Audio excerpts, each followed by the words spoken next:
ओम शांति। प्यारे रूहानी भाई बहनों, आज की मुरली 24 फरवरी 2026 के मंथन में आपका स्वागत है। ओम शांति। आज का ये मंथन ना सचमुच बहुत ही विशेष होने वाला है। जी। मतलब जब हम बाबा के महावाक्यों को सिर्फ सुनते नहीं बल्कि उनकी गहराई में उतरकर उन्हें महसूस करते हैं, जी तो आत्मा में एक बहुत ही शांत और शक्तिशाली ऊर्जा का संचार होता है। बिल्कुल। और आज की मुरली में ईश्वरीय वात्सल्य तो है ही, साथ ही हमारे इस ब्राह्मण जीवन का एक बहुत गहरा आधार भी स्पष्ट किया गया है। सही कहा। तो चलिए अपने मन और बुद्धि की गति को थोड़ा धीमा करते हैं और इस रूहानी संवाद में पूरी तरह एकाग्र होते हैं। ये बहुत जरूरी है, दुनियादारी की तेज भागदौड़ से अपनी बुद्धि को कुछ पल के लिए निकालना। जी, तो आज की चर्चा की शुरुआत हम मुरली के उस मीठे सार से करते हैं जिसने आज सीधा दिल को छुआ है। हाँ, मीठे बच्चे वाला हिस्सा। बिल्कुल। बाबा ने कहा है, मीठे बच्चे, तुमने अपनी जीवन डोर एक बाप से बांधी है, तुम्हारा कनेक्शन एक से है, एक से ही तोड़ निभाना है।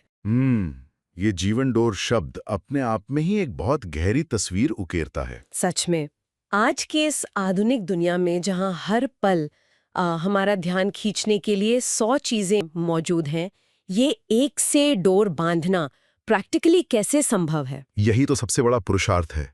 मतलब अक्सर हम देखते हैं कि लौकिक दुनिया में इंसान अपनी डोर अपनी नौकरी से, समाज की राय से या भविष्य की अनगिनत चिंताओं से बांध लेता है। बिल्कुल, और फिर खिंचाव महसूस करता है। हाँ, तो ऐसे में एक से ही डोर निभाने का वास्तविक स्वरूप क्या है? ये एक बहुत ही व्यवहारिक सवाल है। अगर हम इस जीवन डोर को गहराई से देखें, तो ये दरअसल हमारी बुद्धि के समर्पण की बात है। बुद्धि का समर्पण? जी, दुनिया में जब हम कई जगह अपनी बुद्धि की डोर बांधते हैं, चाहे वो रिश्तों की उम्मीदें हों या भौतिक सफलता की चाह, तो आत्मा लगातार खिंचती रहती है और थक भी जाती है। बिल्कुल। कभी किसी रिश्ते से निराशा मिलती है, तो कभी किसी वस्तु के खोने का डर सताता है कि हमारा असली अविनाशी कनेक्शन सिर्फ एक के साथ है, एक बाबा के साथ। जी। और एक से तोड़ निभाने का अर्थ ये बिल्कुल नहीं है कि हम अपनी लौकिक जिम्मेदारियां छोड़ दें। ये बहुत महत्वपूर्ण बात है। लोग अक्सर संन्यास का अर्थ निकाल लेते हैं। बिल्कुल। इसका वास्तविक अर्थ है कि मेरी हर सोच, मेरा हर कर्म एक बाबा की श्रीमत की रोशनी में हो। मतलब बाहर से सब करते हुए भी अंदर से एक के साथ जुड़े रहना। सही कहा। जब आंतरिक डोर एक से बंधी होती है, तो बाहर की परिस्थितियां आत्मा को भटका नहीं पाती। वहां सिर्फ एक निश्चय और अटूट शांति होती है। ये बहुत ही स्पष्ट नजरिया है जी। कि बाहर सब कुछ करते हुए भी अंदर से एक के साथ बंधे रहना है।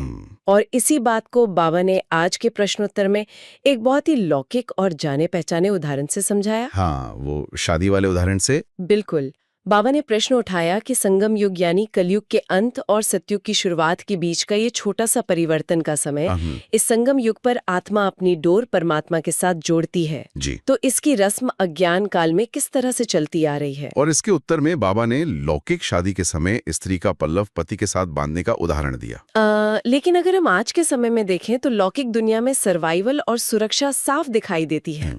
शिव बाबा के साथ ये जो अलौकिक पल्लव बांधने की बात है, इसका ये 21 जन्मों का सुरक्षा कवच प्रैक्टिकली कैसा महसूस होता है? देखिए, लौकिक और अलौकिक दुनिया का ये अंतर ही इस पूरे ज्ञान का मुख्य सार है। जी। लौकिक विवाह में जब पल्लव बांधा जाता है, तो वो केवल एक जन्म का शारीरिक और सामाजिक बंधन होता है। हाँ, और उसमें भी कोई गारंटी नहीं होती। बिल्कुल नहीं। उसमें बस एक उम्मीद होती है कि जीवन भर ये साथी मेरी परवरिश करेगा। लेकिन हम सभी जानते हैं कि लौकिक रिश्ते कितने अनिश्चित होते हैं। शरीर छूटने के साथ ही वो डोर टूट जाती है। बिल्कुल टूट जाती है। इसके विपरीत आप सोचिए कि स्वयं परमपिता परमात्मा के साथ हमारा जो ये अलौकिक पल्लव बंधा है, वो कितनी बड़ी बात है। सच में ये सोचकर ही रोंगटे खड़े हो जाते हैं। बाबा कहते हैं कि हमारी परवरिश आधा कल्प यानी सतयुग और त्रेता युग के पूरे 21 जन्मों के लिए बाप द्वारा होगी। 21 जन्मों की गारंटी? जी हाँ, ये कोई साधारण वादा नहीं है। ये स्वयं भगवान की दी हुई एक ईश्वरीय गारंटी है। और जब आत्मा को ये महसूस हो जाता है तो जीवन कितना बदल जाता है। बिल्कुल। जब आत्मा को इस बात का गहरा निश्चय हो जाता है कि मेरा रक्षक और पालनहार स्वयं सर्वशक्तिमान है, तो वर्तमान जीवन की बड़ी बड़ी चिंताएं भी बहुत छोटी और बेअसर लगने लगती हैं। सचमुच ये महसूस करना ही आत्मा को कितना हल्का कर देता है कि सृष्टि का रचयिता हमारी परवरिश कर रहा है। जी। और इसी सुरक्षा के भाव से हम आज की मुरली की मुख्य चर्चा की ओर बढ़ते हैं। बिल्कुल, चलिए। सबसे पहला और गहरा बिंदु जो आज सामने आया वो है सूक्ष्म रूहानी डोर बनाम स्थूल डोर की तुलना। हाँ, ये बहुत ही प्रैक्टिकल पॉइंट है। बाबा ने कलयुग की आसुरी मत और एक बाबा की ईश्वरीय श्रीमत को बहुत स्पष्ट रूप से अलग किया है। जी। उन्होंने कहा कि भल शरीर से घर में बैठे रहो, लेकिन बुद्धि से योग लगाना है। ये सुनने में तो आसान लगता है, लेकिन क्या हम कह सकते हैं कि ये भौतिक संसार में रहते हुए अभौतिक स्थिति में रहने की कला है? बिल्कुल कह सकते हैं। और यही इस पूरे राजयोग का सबसे सुंदर रहस्य भी है। कैसे? थोड़ा ऐसे गहराई से समझते हैं। देखिए, यहाँ बुद्धि के प्रयोग पर जोर दिया गया है। हाँ हम ब्राह्मण बच्चे लौकिक दुनिया की तरह संन्यास लेकर जंगलों में या पहाड़ों पर नहीं जाते। हाँ, हम तो गृहस्थ व्यवहार में रहते हैं। हम अपने घरों में रहते हैं, अपने परिवार के बीच रहते हैं, ऑफिस जाते हैं। जी। लेकिन मुख्य सवाल ये है कि हमारी बुद्धि की डोर कहाँ बंधी है? बुद्धि का कनेक्शन कहाँ है? जी, कलयुग की जो आसुरी मत है वो हमें देह और देह के सीमित संबंधों में उलझाकर नीचे गिराती है, मोह में फंसा देती है। बिल्कुल। लेकिन ये रूहानी डोर बुद्धि के द्वारा बांधी जाती है। आप शारीरिक रूप से कहीं भी हों, लेकिन अगर आपकी बुद्धि शिव बाबा के साथ कनेक्टेड है तो वो सच्चा योग है। इसका कोई लौकिक उदाहरण दे सकते हैं? हाँ, जैसे अगर कोई व्यक्ति ऑफिस में बैठा है लेकिन उसका ध्यान अपने घर में बीमार बच्चे पर है, तो वो ऑफिस में होके भी वहां नहीं है। बिल्कुल। शारीरिक रूप से वो ऑफिस में होकर भी मानसिक रूप से घर पर ही है। ये बहुत ही सटीक उदाहरण है। ठीक इसी तरह दुनिया के साधारण काम करते हुए भी बुद्धि अगर शांति के सागर बाबा से जुड़ी है तो आत्मा निरंतर शक्ति प्राप्त करती रहती है। ये उदाहरण इस बात को बहुत अच्छी तरह से समझा देता है। जी। और जब हम परम पिता से जुड़ने की बात करते हैं, तो आज बाबा ने शिव जयंती के रहस्य को भी बहुत तार्किक ढंग से खोला है। हाँ, शिवरात्रि का जो रहस्य है। बिल्कुल। हम देखते हैं कि पूरी दुनिया में, विशेषकर भारत में, शिव जयंती कितनी धूमधाम से मनाई जाती है। बहुत उल्लास से। लेकिन बाबा कहते हैं कि दुनिया यह नहीं जानती कि वो कब आते हैं और कैसे आते हैं। सही बात है। बाबा ने स्पष्ट किया कि वो संगम युग पर ही आते हैं और इसके लिए त्रिमूर्ति ब्रह्मा, विष्णु, शंकर का वास्तविक अर्थ भी समझाया। जी। विशेष रूप से ये बात कि अभी ब्रह्मा का साकार में होना क्यों जरूरी है। दुनिया भगवान से चमत्कार की उम्मीद करती है, लेकिन यहाँ बाबा ने एक पूरी व्यवस्था समझाई है। ये एक बहुत ही गहरा दर्शन है। दुनिया अज्ञानतावश भगवान को पुकारती है कि हे पतित पावन आओ। हाँ, गाते हैं ना, आओ और हमें पावन बनाओ। जी।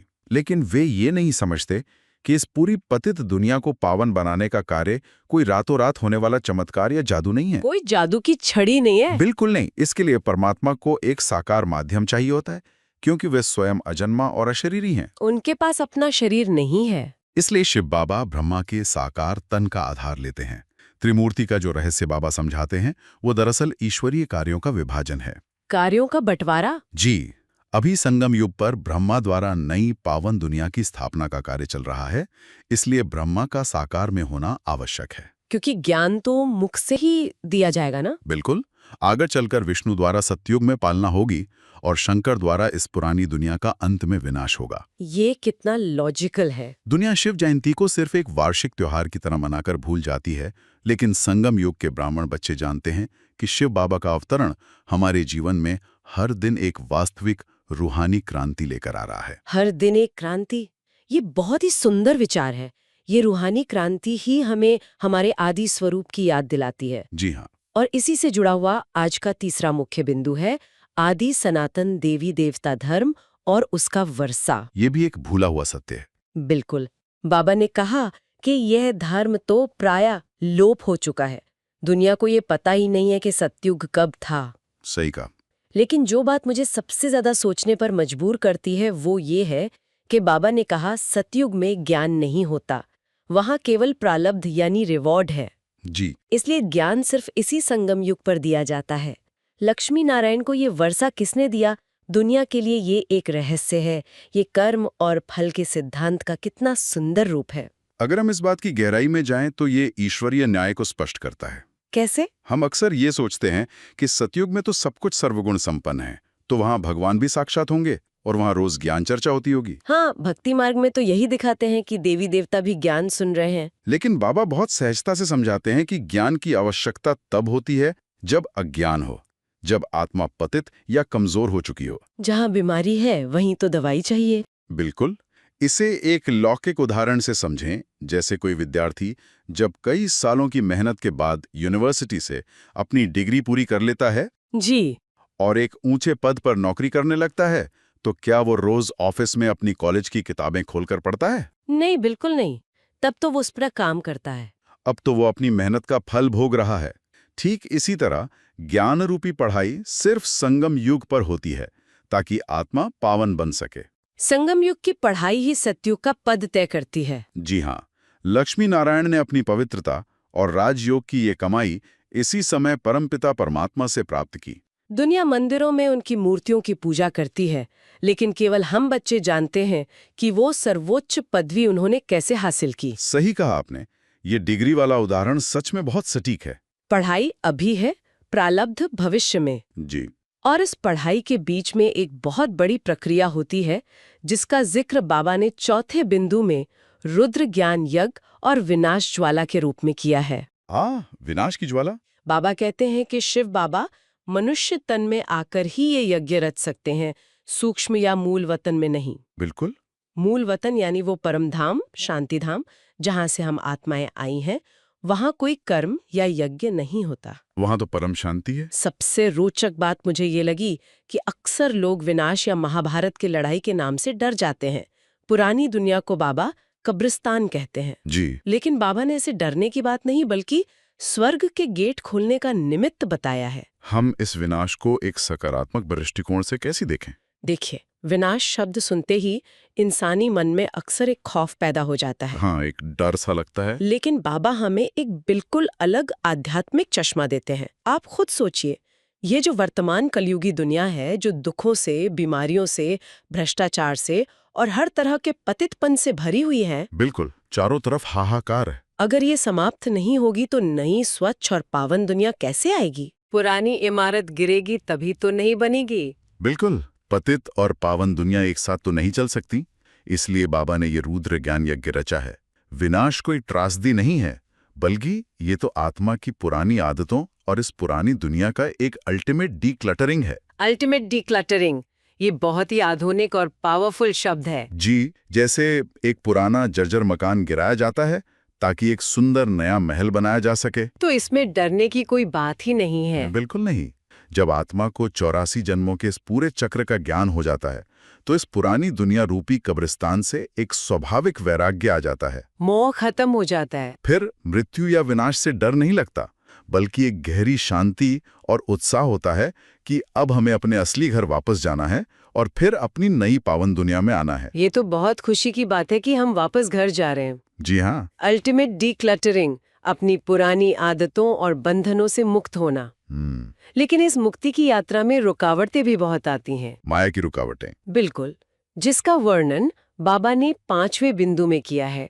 बाबा ने बहुत ही हल्के फुल्के अंदाज में कहा कि माया तुम्हें मूर्ख यानी अप्रैल फूल बना देती है। ये बाबा का बहुत ही प्यारा तरीका है समझाने का। हाँ, वो हमारी इस जीवन डोर को कमजोर करने की पूरी कोशिश करती है, कदम कदम पर। जैसे हम सुबह सुबह अमृत वेला में योग करने बैठते हैं, बुद्धि को एकाग्र करते हैं और तभी अचानक फोन पर कोई नोटिफिकेशन आ जाता है या किसी पुरानी बात की याद आ जाती है और ध्यान भटक जाता है। बस वहीं हमारी रूहानी डोर कट जाती है और हम अप्रैल फूल बन जाते हैं। सही कहा आपने। इससे बचने के लिए शिव बाबा हमें योग का इंजेक्शन लगाते हैं। बाबा ने यह भी स्पष्ट किया कि हमारे विकर्म यानी जो पिछले जन्मों के पाप हैं, वो योग अग्नि से भस्म होते हैं, किसी नदी में नहाने से नहीं। ये सचमुच हम सभी का रोज का अनुभव है। माया कोई सींगों वाला राक्षस नहीं है, बल्कि हमारी अपनी कमजोरियां, परिस्थितियां और भटकाव ही माया है। हमारे अपने ही पुराने संस्कार। बिल्कुल, वो हमेशा हमें उस एक अविनाशी सर्जन से दूर खींचने की कोशिश करती है। और हम खिंच भी जाते हैं कई बार। दुनिया के लोग सोचते हैं कि शरीर को किसी पवित्र नदी में स्नान कराने से आत्मा के पाप धुल जाएंगे। लेकिन बाबा हमें कितनी तार्किक बात समझाते हैं कि पाप तो आत्मा ने किए हैं। जी, कर्म या पाप तो आत्मा ने किए हैं, शरीर ने नहीं। तो पानी शरीर को साफ कर सकता है, आत्मा को नहीं। ये बात दुनिया की समझ में नहीं आती।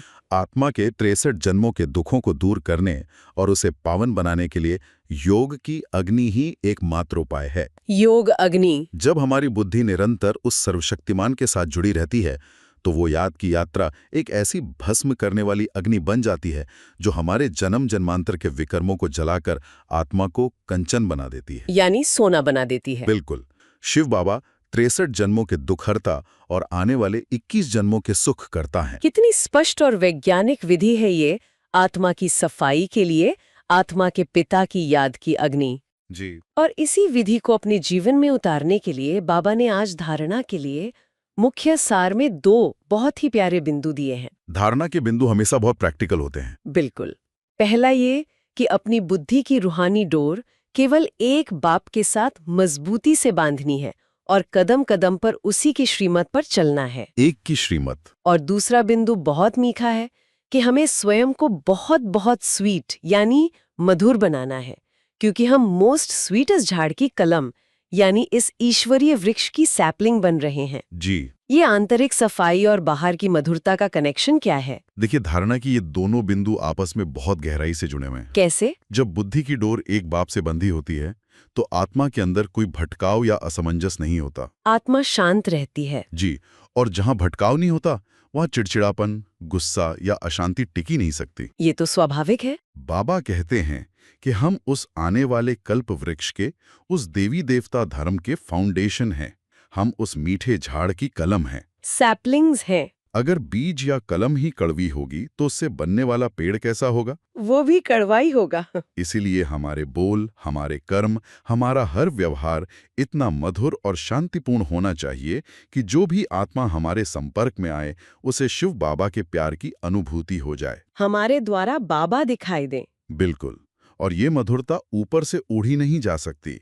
जब हम निरंतर याद की यात्रा में तत्पर रहकर अपने अंदर के विकर्मों का विनाश करते हैं तो वो आंतरिक सफाई ही स्वाभाविक रूप से हमारे चेहरे और बोल में मधुरता बनकर झलकती है। बहुत ही सुंदर विश्लेषण। आंतरिक सफाई का रिफ्लेक्शन ही हमारी मधुरता है। जी। अब हम आते हैं आज के वरदान पर, जो हर ब्राह्मण आत्मा के लिए रोजमर्रा की जिंदगी में एक ढाल का काम करता है। वरदान तो सच में एक ढाल ही है। बाबा का वरदान है, मनन शक्ति द्वारा हर पॉइंट के अनुभवी बनने वाले सदा शक्तिशाली, माया प्रूफ, विघ्न प्रूफ भव। बहुत ही शक्तिशाली वरदान है आज का। इसे और गहराई से स्पष्ट करने के लिए बाबा ने शरीर की पाचन शक्ति का उदाहरण दिया है। जी, डाइजेशन पावर का। इस रूहानी पाचन शक्ति को हम अपने दैनिक जीवन में कैसे समझें? शरीर की पाचन शक्ति का ये उदाहरण बहुत ही सटीक है। देखिए, हम चाहे कितना भी महंगा और पौष्टिक भोजन खा लें, लेकिन अगर हमारे शरीर की पाचन शक्ति कमजोर है तो वो भोजन हमें खून या ऊर्जा नहीं दे सकता। बिल्कुल, वो शरीर को लगेगा ही नहीं। ठीक इसी तरह हम रोज ज्ञान की मुरली सुनते हैं, बहुत ऊंचे ऊंचे आध्यात्मिक बिंदु सुनते हैं, रोज नए नए पॉइंट मिलते हैं, लेकिन अगर हम दिन भर उन पर मनन नहीं करते, उन्हें अपने विचारों में घुमाते नहीं हैं, तो वो ज्ञान केवल कानों तक रह जाता है, आत्मा की शक्ति नहीं बन पाता। यानी सुनना काफी नहीं है, चर्निंग बहुत जरूरी है। बिल्कुल जरूरी है। मनन करने से ही सुनी हुई बात हमारा अपना व्यक्तिगत अनुभव बन जाता है। और जब अनुभव बन जाता है तब क्या होता है? जब कोई ज्ञान आपका अनुभव बन जाता है तो फिर दुनिया की कोई भी परिस्थिति या किसी की सुनी सुनाई बात आपको विचलित नहीं कर सकती। आप डगमगाते नहीं हैं। सही कहा। ऐसी अनुभवी आत्मा ही वास्तव में हर परिस्थिति में माया प्रूफ और विघ्न प्रूफ बन सकती है। यानी मनन ही ज्ञान को अनुभव में बदलता है। जी हाँ। इसी शक्तिशाली स्थिति को आज का स्लोगन एक और कदम आगे ले जाता है। आज का स्लोगन क्या है? स्लोगन है, खुशी का खजाना सदा साथ रहे तो बाकी सब खजाने स्वतः आ जाएंगे। बहुत ही सुंदर। खुशी को एक आध्यात्मिक चुंबक के रूप में देखा जा सकता है ना? बिल्कुल। खुशी वास्तव में एक ऐसा चुंबक है जो बाकी सभी ईश्वरीय शक्तियों को अपनी ओर आकर्षित करती है। खुशी ही आधार है। आज की मुरली में बाबा ने हमें 21 जन्मों के सुख और खुशी के वर्षे की याद दिलाई है। जी। जब किसी आत्मा को ये गहरा निश्चय हो जाता है कि मेरा पिता स्वयं परमपिता परमात्मा है और मेरी जीवन डोर उससे बंधी हुई है, तो उसकी वो आंतरिक खुशी किसी भी लौकिक दुख से छिप नहीं सकती। वो चेहरे से ही छलकती है। बिल्कुल छलकती है। जहाँ ये सच्ची रूहानी खुशी होती है, वहाँ शांति, सहनशीलता, पवित्रता और प्रेम जैसे बाकी सभी खजाने अपने आप खिंचे चले आते हैं। खुशी के साथ सब कुछ आ जाता है। एक उदास या निराश आत्मा कभी शक्तिशाली नहीं हो सकती, लेकिन एक खुशमिजाज और संतुष्ट आत्मा बड़ी से बड़ी चुनौती को भी खेल समझकर आसानी से पार कर लेती है। चुनौतियों को खेल समझकर पार करने की इसी कला को अव्यक्त बापदादा ने आज के अव्यक्त इशारे में बहुत गहराई से छुआ है। बाप दादा के इशारे तो हमेशा बहुत सूक्ष्म होते हैं। जी, बाबा का इशारा है कि सफलता संपन्न बनने के लिए साधारण कार्य करते हुए भी फरिश्ते की चाल और हाल होना चाहिए। फरिश्ते की चाल और हाल? खास तौर पर बाबा ने इस बात पर जोर दिया है कि ब्राह्मण जीवन में बहानेबाजी नहीं चलनी चाहिए। जैसे हम अक्सर कहते हैं कि समस्या ऐसी थी इसलिए व्यवहार में साधारणता आ गई। ये हम इंसानों की बहुत बड़ी कमजोरी है कि हम परिस्थितियों को दोष देने लगते हैं। यह अव्यक्त इशारा हम सभी के लिए एक बहुत बड़ा आईना है। बिल्कुल, एक आईना है। हम अक्सर ये गलती कर बैठते हैं कि जब सब कुछ हमारे हिसाब से चल रहा होता है तब तो हम बहुत ज्ञानयुक्त और शांत रहते हैं, तब तो हम पक्के योगी लगते हैं। लेकिन जैसे ही कोई अचानक चुनौती आती है या कोई विपरीत परिस्थिति बनती है, हम लौकिक दुनिया के लोगों की तरह ही रिएक्ट करने लगते हैं। हम भी वैसे ही परेशान हो जाते हैं। और फिर अपने बचाव में बहाना बनाते हैं कि क्या करें, बात ही ऐसी थी इसलिए गुस्सा आ गया, या परिस्थिति ही ऐसी थी। लेकिन बाबा हमें याद दिला रहे हैं कि बातों को या परिस्थितियों को हमें बदलने नहीं देना है, बल्कि हमें अपने अलौकिक स्वरूप से उन बातों को पार करना है। हमें परिस्थितियों को बदलना है अपनी स्थिति से। जी, फरिश्ता वह है जो हल्का है, जिसका इस पुरानी दुनिया और पुरानी बातों से कोई भारी रिश्ता नहीं है। वो उड़ती कला में रहता है। तो चाहे हम घर में रसोई का कोई साधारण काम कर रहे हों या ऑफिस की किसी मीटिंग में हों, हमारी आंतरिक स्थिति, हमारा रूहानी हाल हमेशा उस हल्केपन और अलौकिक फरिश्ते के समान रहना चाहिए। यह एक बहुत ही ऊंची और प्रेरक स्थिति है।